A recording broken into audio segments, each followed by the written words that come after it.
وَإِلَى اللَّهِ الْمَصِيرُ اور اسی کی طرف لوٹ کر جانا ہے۔ یہود و نصارہ کہتے ہیں کہ ہم اللہ کے بیٹے اور اس کے پیارے ہیں۔ کہو تو کہ پھر وہ تمہارے بد اعمال کی وجہ سے تمہیں عذاب کیوں دیتا ہے، بلکہ تم اس کی مخلوقات میں دوسروں ہی کی طرح کے انسان ہو۔ وہ جسے چاہے بخشے اور جسے چاہے عذاب دے، اور آسمانوں اور زمین جو کچھ ان میں ہے سب کچھ اللہ ہی کی حکومت ہے، اور سب کو اسی کی طرف ہی لوٹ کر جانا ہے۔ اعلیٰ عیسائیوں کے کفر کو بیان کرتے ہیں کہ انہوں نے اللہ تعالیٰ کی مخلوق کو خدا کا درجہ دے رکھا ہے۔ اللہ تعالیٰ شرک سے پاک ہے، تمام چیزیں اس کی محکوم ہیں، کوئی نہیں جو اسے اس کے ارادے سے باز رکھ سکے۔ وہ اگر مسیح علیہ السلام کو، ان کی والدہ کو اور روئے زمین کے تمام مخلوق کو نیست و نابود کرنا چاہے تو کسی کی مجال نہیں کہ اسے روک سکے۔ اے اہل الکتابی، اے اہل کتاب، قد تحقیق جاءکم آئے تمہارے پاس رسولنا ہمارے رسول، یبینو بیان کرتے ہیں، واضح کرتے ہیں، لکم تمہارے لیے، علی پر، فترتن وقفے پر، من الرسول رسولوں کے۔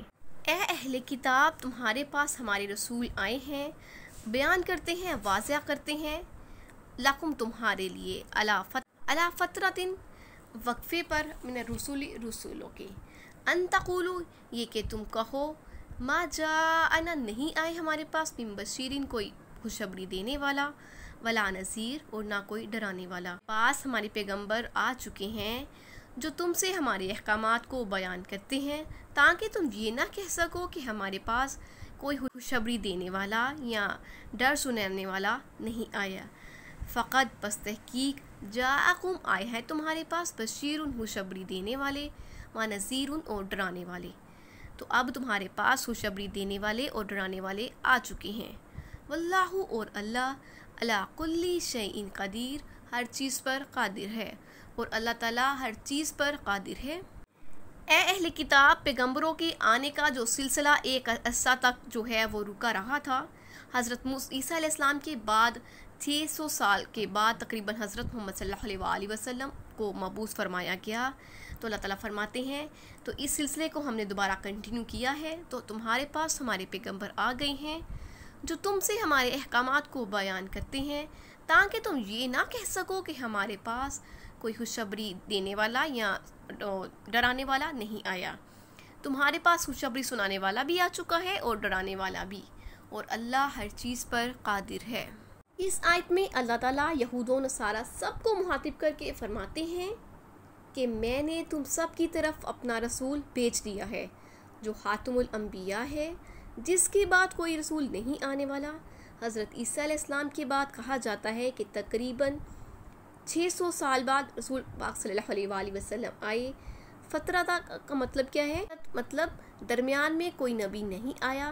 صحیح بخاری میں ہے، حضور صلی اللہ علیہ وآلہ وسلم فرماتے ہیں حضرت عیسیٰ علیہ السلام سے بنسبت اور لوگوں کے میں زیادہ اولا ہوں، اس لیے کہ میرے اور ان کے درمیان کوئی اور نبی نہیں آیا۔ حضور صلی اللہ علیہ وآلہ وسلم نے اپنے ایک خطبے میں فرمایا، مجھے میرے رب کا حکم ہے کہ میں تمہیں وہ باتیں سکھاؤں جن سے تم ناواقف ہو، اور اللہ تعالیٰ نے مجھے آج ہی بتائی ہے۔ فرمایا، میں نے اپنے بندوں کو موحد پیدا کیا ہے، لیکن پھر شیطان ان کے پاس آتا ہے اور انہیں بہکاتا ہے، اور میری حلال چیزیں ان پر حرام کرتا ہے، اور انہیں کہتا ہے کہ میرے ساتھ باوجود دلیل نہ ہونے کے شرک کریں۔ سنو، اللہ تعالیٰ نے تمام زمین والوں کو دیکھا اور تمام عرب و عجم کو ناپسند فرمایا، سوائے ان بنی اسرائیل کے جو توحید پر قائم ہیں۔ پھر فرمایا، میں نے تجھے اسی لیے اپنا نبی بنا کر بھیجا ہے کہ تیری آزمائش کروں اور تیری وجہ سے دوسروں کی بھی آزمائش کر لوں۔ میں نے جو کچھ بھی قرآن مجید میں نازل کیا ہے اسے پانی نہیں دھو سکتا، جسے تم سوتے جاگتے پڑھتے ہو۔ پھر میرے رب نے حکم دیا کہ میں قریشیوں میں پیغام الہی پہنچاؤں۔ میں نے کہا، یا رب، یہ تو میرا سر کچل کر رکھ دیں گے۔ پروردگار نے فرمایا، تو انہیں نکال جیسے انہوں نے تجھے نکالا، تو ان سے جہاد کر، تیری امداد کی جائے گی، تو ان پر خرچ کر، تجھ پر خرچ کیا جائے گا، تو ان کے مقابلے پر لشکر بھیج، ہم اس سے 5 گنا لشکر بھیجیں گے اپنے فرما برداروں کو لے کر اپنے نافرمانوں سے جنگ کر۔ تو جنتی کتنی قسم کے لوگ ہیں؟ 3۔ نمبر 1 بادشاہ عادل، نمبر 2 صدقہ خیرات کرنے والا، اور نمبر 3 مفلس ہونے کے باوجود خرچ کرنے والا۔ اللہ تعالیٰ نے آپ کی وجہ سے لوگوں کو اندھیروں سے اور گمراہیوں سے نکال کر اجالوں میں راہ راست پر لا کھڑا کیا اور انہیں روشنی عطا فرمائی، اس لیے کہ لوگوں کو عذر نہ رہے کہ انہیں یہ کہنے کی گنجائش رہے کہ ہمارے پاس تو کوئی نبی نہیں آیا، ہمیں تو کسی نے خوشخبری نہیں سنائی، ہمیں تو کسی نے ڈرائے نہیں۔ تو اللہ تعالیٰ نے اپنے پیغمبر کو ساری دنیا کی ہدایت کے لیے بھیج دیا۔ وہ اپنے فرما برداروں کو ثواب دینے پر اور نافرمانوں کو عذاب دینے کا پر قادر ہے۔ وَإِذْ اور جب قَالَ کہا موسیٰ علیہ السلام نے قومی اپنی قوم سے، یا قومی اے میری قوم، اذکروا یاد کرو نعمت اللہ اللہ تعالیٰ کی نعمت کو۔ اور جب موسیٰ علیہ السلام نے اپنی قوم سے کہا کہ اے میری قوم اللہ تعالیٰ کی نعمتوں کو یاد کرو، علیکم تم پر، جو تم پر اللہ تعالیٰ نے کی، اس جب جعل بنایا فیکم تم میں انبیاء جب تم میں انبیاء پیدا کیے، جب تم میں انبیاء جو ہیں وہ مبعوث فرمائے، وجعلکم اور بنایا تم کو ملوکا بادشاہ اور تمہیں بادشاہی عطا فرمائی، وَأَتَاكُمْ اور دیا تم کو معلوم جو نہیں یوتی دیا گیا تھا احدن من العالمین اہل عالم میں سے کسی کو بھی نہیں۔ جب موسیٰ علیہ السلام نے اپنی قوم سے کہا کہ اے میری قوم تم پر اللہ تعالیٰ نے جو احسانات کیے ہیں ان کو یاد کرو، کہ اس نے تم میں پیغمبر پیدا کیے اور تمہیں بادشاہ بنایا اور تم کو اتنا کچھ عنایت کیا کہ اہل عالم میں سے کسی کو نہیں دیا۔ علیہ السلام نے اپنی قوم کو اللہ تعالیٰ کی نعمتیں یاد کروا کر اس کی اطاعت کی طرف مائل کیا تھا۔ اس کا بیان ہو رہا ہے کہ فرمایا اللہ تعالیٰ کی اس نعمت کو یاد کرو کہ اس نے ایک کے بعد ایک نبی تمہیں میں سے بیچا، تو یہ سب انبیاء تمہیں دعوت توحید دیتے رہے، اللہ نے تمہیں بادشاہ بنایا، بیویاں دی، گھر بار دیا، اور اس وقت جتنے لوگ تھے سب سے زیادہ نعمتیں تمہیں دی، تو لوگ اتنا کچھ پانے کے بعد بادشاہ کہلانے لگتے۔ یا قومی اے میری قوم، ادخلو داخل ہو جاؤ ارضا زمین میں، اے میری قوم داخل ہو جاؤ زمین میں، المقدسہ تھا مقدس پاک، اللہ تی وہ جو کتب اللہ لکھ دی ہے اللہ تعالیٰ نے، لکم تمہارے لیے، جو جسے اللہ تعالیٰ نے تمہارے نام کر دیا ہے، تمہارے لیے لکھ رکھا ہے، ولا اور نہ ترتدو نہ تم پلٹ نہ جانا، الا ادبارکم اپنی پیٹھ کے بل، تو مقابلے میں جو ہے واپس مت پلٹانا، فتنقلبوا پھر تم پلٹ آؤ گے، خاسرین نقصان میں پڑ کر، تم پھر نقصان میں پڑ جاؤ گے، پھر تم نقصان میں پڑو گے، اگر تم ایسے ہی پلٹ آئے تو نقصان اٹھا کر ہی پلٹو گے۔